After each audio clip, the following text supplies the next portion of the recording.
technology is impacting every industry across the planet, and public relations is one of the dynamic, competitive fields that has been impacted by technology. We're going to be looking at a number of trends across the PR space that have been impacted by tech with Odion Aleobua, who is the founder and CEO of Modium Communications. Good morning to you. Happy New Year, Odion. Good to have you in the studio. Thank you for having me, Ruth. So, I want us to start with, I guess, it's 5 trends we're going to be looking at, but I guess the first one is social media. Modium Communications, you all are very active on social media.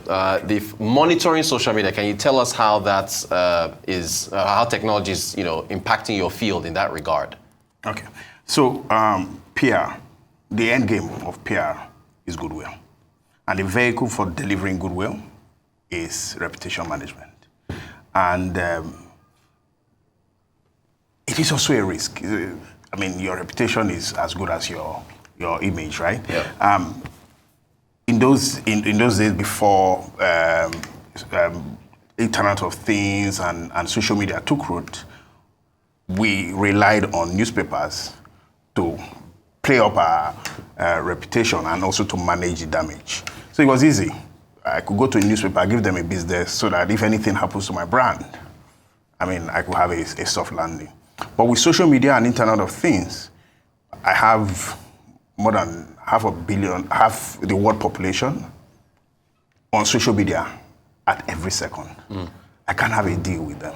So I need to listen to all of them because there could be 1 million people speaking about my brand and prospectively damaging that brand, right? So how do I do that as a PR agency? I don't have that capacity to listen to everybody across the world. That's where tech comes in. Yeah. And so we have got tools that can help us do social media listening, social media tracking across the world. So if you speak about my brand, within a second we can pick it up. Wow.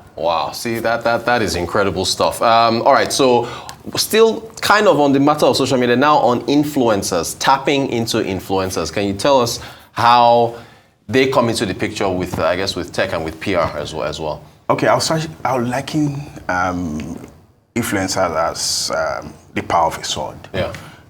The power of sword, we know if you bring sword to a fight, you could do some serious damage. Exactly, in a fight. Yeah.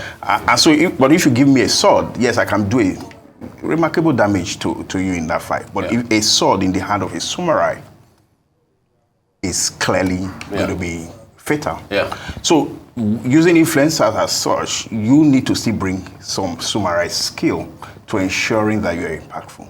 And so you have to know clearly what your goals are, who you're targeting, and how purpose fit that influencer is to the target audience, and how clearly you can use that influencer to sublimely sell that message. Because yes, the influencer has built reputation, followership, and respect, credibility, but their followers only want something that is organic from the influencer. So how can I sell to how can the influencer sell on my behalf without looking overly marketing? And so that is where the skill of that samurai skill of storytelling and making native your content comes in.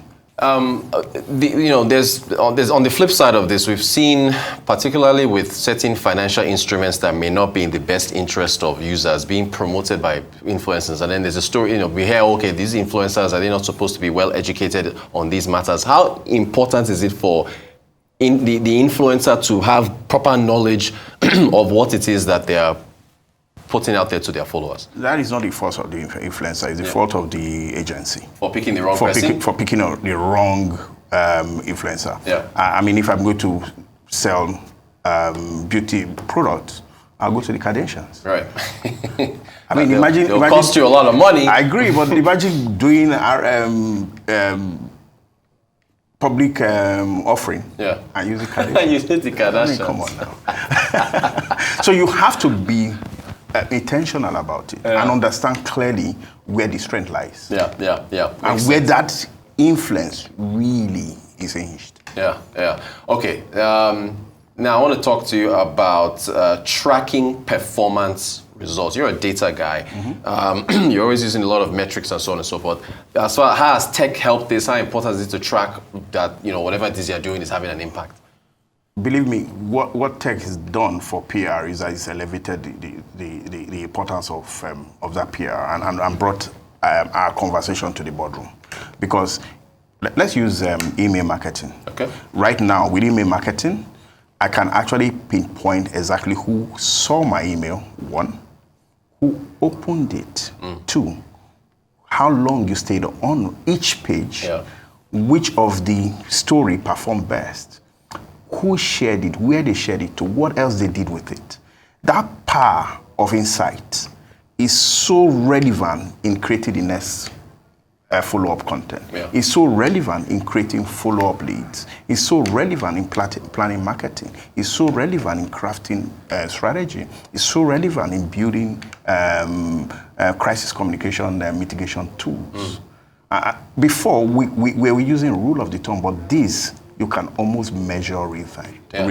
Yeah, well, impressive stuff. Okay, I guess prioritizing research. When I guess a client comes to you and wants to do something, doing background checks and all this, can you talk to us about the importance and then how tech is enabling that research too? Exactly. A fantastic, well-intentioned PR strategy is built on the foundation of research. Right? And today we have a whole lot of tools that help you to aggregate all sort of insights from Google Trend to what people are searching. So imagine now I can actually pinpoint exactly what you searched and everybody around you, and I can be very programmatic about it to even check what is being checked geographical wise, and then planned accordingly.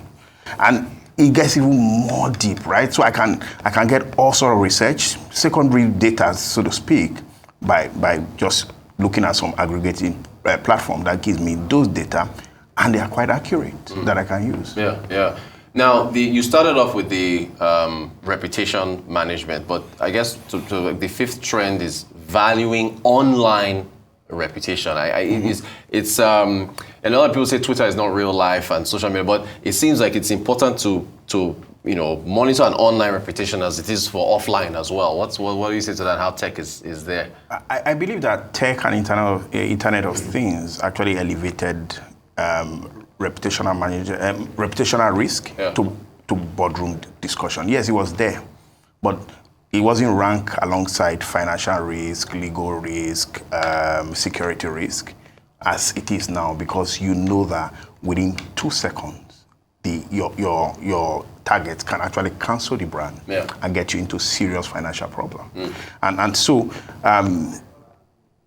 digital PR has become extremely valuable, and that is where and that is why tracking media, especially digital PR, is one of the most expensive ventures. You won't believe it.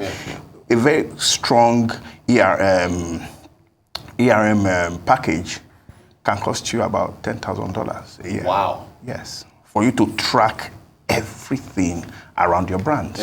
And so it's actually very expensive to run a proper tech-backed PR agency, especially from the Nigerian point of view. Okay, so speaking of which, how do you view the Nigerian point of view? You guys, you're top of the line, but how do you view the space? How do you view the competition? Is the industry keeping up with trends and so on and so forth with tech and PR? Globally? Well, Nigeria. No, globally. Okay, globally, fine. The PR industry is growing at about 5% compounded annual growth rate. And we believe that is cascading even to Nigeria. Okay.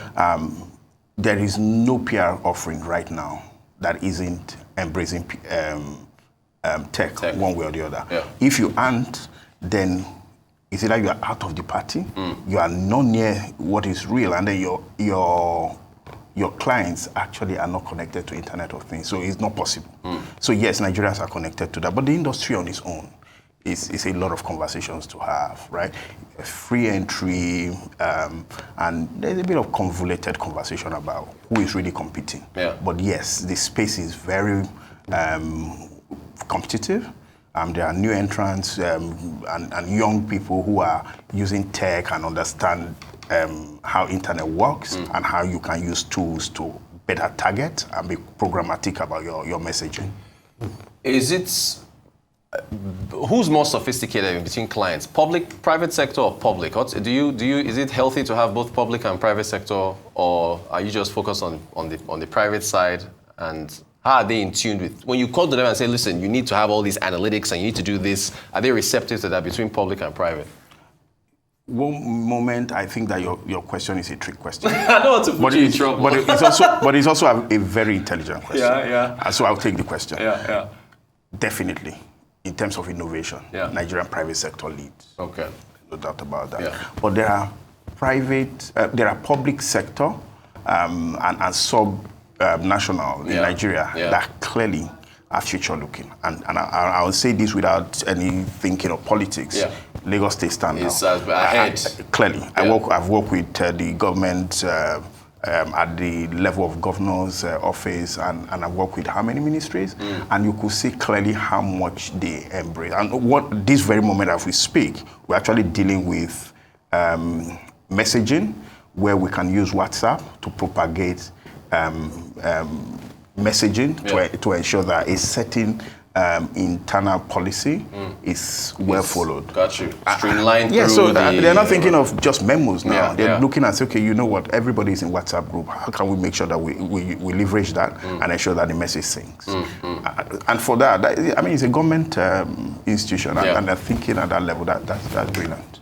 Great stuff. Okay, are elections the best time to make money for PR agencies, or is it spread out through the whole season? Is it Christmas? Is it New Year for businesses? Is it Easter? Is it Valentine's Day? Or are elections the main big pie for PR in Nigeria? Globally, yes. I like how you always go globally before you come to Nigeria. Because we're local. Yeah. And again, we take learning from best practice across the world, right? Yeah. Globally, yes. But Nigeria elections are not very competitive. Okay. And so the easiest people around all claim to form a communication team. And when you look at it, you can see the professionalism and the intentional tactics that are being deployed. Yeah. And because the electoral space is so transparently competitive, they need to go and look for a very professional agency to match your competition. Right. Isn't there? So easily, whoever that is close and claim to know how to use social media.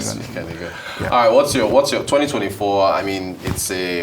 There's big elections in the UK, in the US. There's a lot of things. The government here is trying to do things. 2024 for PR, how do you see? Think it's going to be a healthy activity this year for your industry? I'm already close to being burnt out. And it's only February. And it's just here. So there is a whole lot. It's an exciting time. Yeah. And what people do not know is that it is when there is slowness in the economy that brand compete to be visible for the little money that's out there. Yeah. But then they want you to do it at a cost that is tied around the curtailment happening within. So if you can achieve powerful results with limited cost, you definitely will be in the front role of business coming to you. And that's why Modium Communications is. Always a pleasure having you. Odion Aleobua, who is the founder and CEO of Modium Communications. Thank you for talking to us about tech. Thank you so much for inviting me. Appreciate it.